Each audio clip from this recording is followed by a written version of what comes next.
Rockstar si Pangulong Rodrigo Duterte sa mga Pilipino dito sa Laos kung saan ginaganap ang ASEAN Summit ngayong linggo. Mga Pilipino nga ang unang pinuntahan ng Pangulo paglapag niya rito.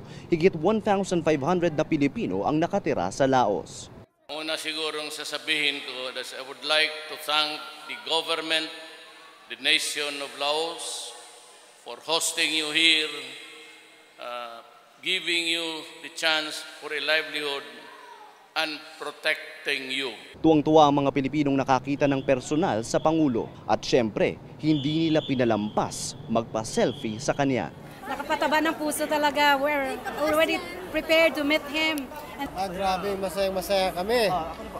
Masayang-masaya kami dahil unang-una bumisita sa amin at binigyan niya kami ng pag-asa na sa ating bansa, pag-uwi namin ay maayos na rin. At hanggang sa escalator, dinumog ng mga Pilipino ang Pangulo sa Laos. Hindi lang yan, sabi pa ni Communication Secretary Martin Andanar, pati pala mga foreign delegates dinumog si Pangulong Duterte.